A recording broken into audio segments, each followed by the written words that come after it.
अस्सलाम वालेकुम everyone. So in this video we are going to do GERD, ठीक है, गैस्ट्रोएसोफेजियल रिफ्लक्स डिजीज़, ठीक है। अब इस बेसिकली हम इसको कहते हैं किस चीज़ को है ना, कि हमारा जो स्टमक का कंटेंट होता है ना वो हमारे एसोफेगस में आना शुरू कर देता है, इवन मुंह तक आना शुरू हो जाता है, ठीक है। तो उसको हम लोग GERD कहना शुरू कर देते हैं, ठीक है। अब GERD जो होता है ना, हमारे पास सिर्फ ज़रूरी नहीं है कि हमारे जो लोअर एसोफेजियल स्फिंक्टर है इसमें कोई प्रॉब्लम है, ठीक है। मतलब कि मोस्टली इसी की वजह से होते हैं कि हमारे लोअर एसोफेजियल स्फिंक्टर में प्रॉब्लम होती है, लेकिन और हमारे पास कॉजेज़ भी हो सकती हैं, ठीक है। देखो, सबसे पहले हमारे लोअर एसोफेजियल स्फिंक्टर में कोई एबनॉर्मेलिटी है, ठीक है। अब एबनॉर्मेलिटी दो किस्म की हो सकती है, या तो हमारे पास उसकी टोन जो है ना, जैसे अब मैंने ये डायग्राम बनाई है, बहुत रफ सी बनाई हुई है, लेकिन आपको सिर्फ समझाने के लिए, ठीक है। ये एसोफेगस है, ये आपका स्टमक है, ठीक है। अब देखो, अब इसमें क्या होता है ना कि हमारे पास जो या तो हमारे पास टोन जो होती है वो सही होती है, लेकिन कभी कभार, ठीक है, एपिसोड्स आते हैं जिसमें टोन ख़त्म हो जाती है, तो अल्टीमेटली आपका जो स्टमक के कॉन्टेंट्स होते हैं ना वो आपके एसोफेगस और फिर बाद में माउथ की तरफ आना शुरू कर देते हैं, ठीक है। और या तो टोन जो होती है वो कम्प्लीटली लॉस्ट हो जाती है, तो उसकी वजह से हो सकता है, ठीक है।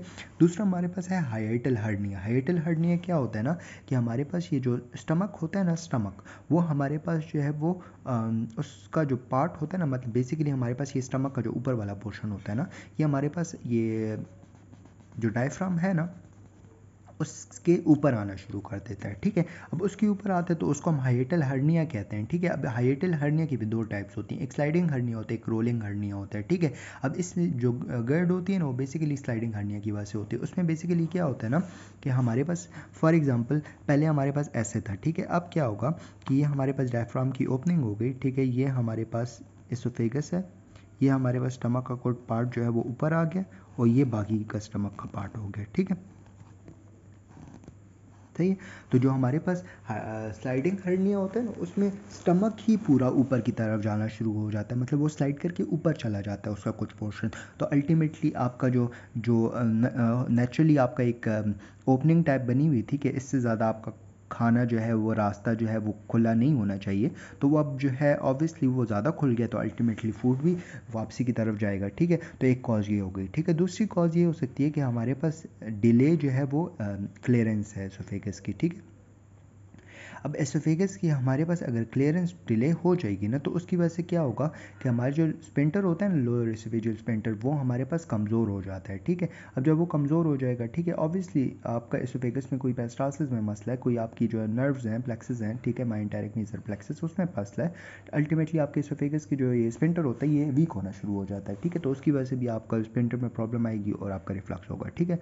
इसके अलावा हमारे जो गैस्ट्रिक कंटेंट है, ठीक है, वो आपका बहुत ज़्यादा है, मतलब आपने बहुत ज़्यादा खा लिया है, ठीक है, तो अल्टीमेटली उसकी वजह से भी हो सकता है, ठीक है। इसके अलावा आपकी स्टमक की जो एम्पटिंग होती है उसमें मसला है, ठीक है, या आपका इंट्रा एब्डोमिनल प्रेशर ज़्यादा है, ठीक है, तो उसकी वजह से भी हो सकता है। या आपकी कोई डाइटरी कॉज हो सकती है जिसमें आप जो है वो फैटी फूड खा रहे हो, या आप जो है वो कैफ़ीन, कॉफ़ी वगैरह, टी वगैरह, चॉकलेट वगैरह ये खा रहे हो, तो उसकी वजह से भी आपका जो है वो GERD हो सकता है, ठीक है। और एक आपका पेशेंट फैक्टर्स हो सकते हैं जिसमें आपकी लाइफस्टाइल आ जाती है, स्मोकिंग, अल्कोहल, ये सारी चीज़ें, ठीक है, फिजिकल एक्टिविटी नहीं है, तो उसमें आपका GERD जो है वो कॉमनली हो सकता है, ठीक है। अच्छा जी, अब आते हैं इसकी क्लिनिकल फीचर्स पे, ठीक है। क्लिनिकल फीचर्स में तीन चीज़ें आपने याद रखनी है, ठीक है, ये आपको याद रहे, but that's more than enough, ठीक है। इसमें क्या होता है ना, देखो, एक तो मुंह में पानी आता है, ठीक है। मुंह में पानी को हम क्या कहते हैं, इसको हम लोग एसिड एसिड ब्रश भी कह सकते हैं या वाटर ब्रश भी कहते हैं, ठीक है। एसिड ब्रश या वाटर ब्रश, ठीक है, रिगर्जिटेशंस होती हैं, ठीक है, पानी मुंह की तरफ आता है, ठीक है। तो रिगर्जिटेशन यानी एसिड ब्रश, वाटर ब्रश, ठीक है।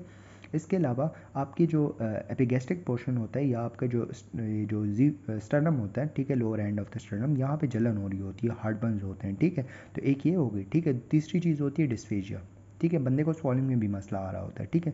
तो ये तीन चीज़ें होती हैं, एक तो आपके मुंह में पानी आ रहा है, एसिड ब्रश या ब्रश, वाटर ब्रश, जो आपकी रिगर्जिटेशंस है उसकी वजह से, एक जो है आपका हार्ट बर्न, ठीक है, और थर्ड आपका डिस्फेजिया, ठीक है। अब इसकी आपने इन्वेस्टिगेशन में क्या करना है, देखो, इन्वेस्टिगेशन में आपने GERD में एंडोस्कोपी करनी है, ठीक है। अब एंडोस्कोपी की है तो एंडोस्कोपी के साथ साथ आप क्या कर लेते हो कि आप 24 आवर पीएच मॉनिटरिंग भी कर लेते हो उस एरिया की, ठीक है। अब 24 आवर पीएच मॉनिटरिंग से हमें क्या फ़ायदा मिलता है ना, नॉर्मली हमारे पास जो lower end of the oesophagus होता है ना, उसका पीएच जो होता है ना वो हमारे पास नॉर्मली मतलब एसिडिक नहीं होता, ठीक है, मतलब ज़्यादा एसिडिक नहीं होता, ठीक है। मतलब ऐसा होता है ना कि हमारे जो स्टमक से कंटेंट है ना वो थोड़ा बहुत कभी कभार आ भी जाता है, ठीक है, वो इतनी कोई बड़ी बात नहीं है, ठीक है।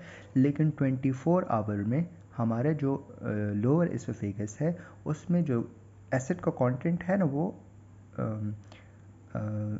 जो है वो 4% से ज़्यादा नहीं होना चाहिए। अगर वो 4% से ज़्यादा है, ठीक है, 24 आवर में, ठीक है, और सॉरी देखो 24 आवर में अगर हमारे पास एसिड का कंटेंट 10% से ज़्यादा हो गया है, ठीक है, 10% से ज़्यादा हो गया लोअर एसोफेजियल एरिया में, ठीक है, तो उसको हम लोग कहेंगे कि पेशेंट को कर्ड है, ठीक है।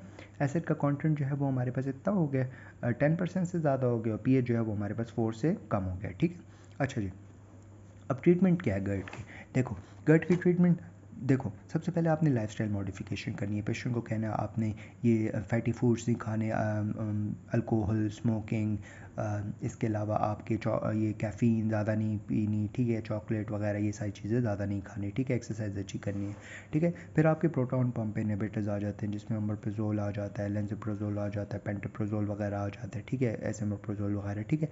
फिर H2 रिसेप्टर जो है वो ब्लॉकर्स आ जाते हैं, ठीक है, जिसमें आपका सिमेटिडीन, रेनेटिडीन, फेमिटिडीन, ठीक है, और ये सारी चीज़ें, नेज़िटाडीन वगैरह, ठीक है। फिर डोमपेरिडोन है जो डोमपेरिडोन है जो आपकी गैस्ट्रिक मोटिलिटी जो है उसको इंक्रीज़ करा देता है, ठीक है। और लास्ट में आपकी अगर कोई रिफ्लक्स इन सब चीज़ों से ठीक नहीं हो रही ना तो आप एंटी रिफ्लक्स सर्जरी करा देते हो, ठीक है। अब एंटी रिफ्लक्स सर्जरी में आप क्या करते हो? देखो सबसे पहले आपने क्या करना है ना कि आपने फंडोप्लाकेशन करनी है, ठीक है, या तो टोटल फंडोप्लाकेशन करते हो या तो पार्शियल फंडोप्लाकेशन करते हो, ठीक है। अब फंडोप्लाकेशन में क्या होता है ना, ये हमारे स्टमक है ना, तो इसमें आपका ये जो फंडस वाला पोर्शन है ना ये आप ले जाते हो इसोफेगस के इर्द गिर्द इसको घुमा देते हो, ठीक है। अब अगर आपने पूरा का पूरा फंडस का एरिया आपने इसोफेगस के इर्द गिर्द घुमा दिया है ना तो उसकी वजह से क्या होगा कि आपका लोअर इसोफेजियल जो एरिया होता है ना, ठीक है, वो बंद हो जाता है। अल्टीमेटली क्या होता है, खाना तो चला जाता है लेकिन स्टमक में हमारे पास डिफरेंट गैसेस बनती हैं जो हमारे पास डकार की फॉर्म में, बर्पिंग की फॉर्म में हमारी मुंह से खारिज होती हैं, ठीक है। अब इसमें क्या होता है ना कि जो गैसेस होती हैं तो वो बर्पिंग की फॉर्म में रिमूव नहीं हो पाएंगी। अल्टीमेटली पेशेंट में गैस ब्लॉट सिंड्रोम हो जाता है, ठीक है। और इसीलिए हम लोग पार्शियल फंडोप्लाकेशन करते हैं। पार्शियल में क्या करते हैं कि फंडस जो फंडस एरिया होता है ना वो हमारे एसोफेगस के इर्द गिर्द हम उसको टर्न कर देते हैं लेकिन थोड़ा सा पोर्शन हम लोग छोड़ देते हैं कि एटलीस्ट इतना हो कि वो गैसेस जो हैं वो खारिज हो सकें ईजिली, ठीक है। ये हमारा जो है वो गर्ड हो गया, ठीक है। नेक्स्ट वीडियो में हम आगे कंटिन्यू करते हैं। थैंक यू, जज़ाकल्लाह खैर।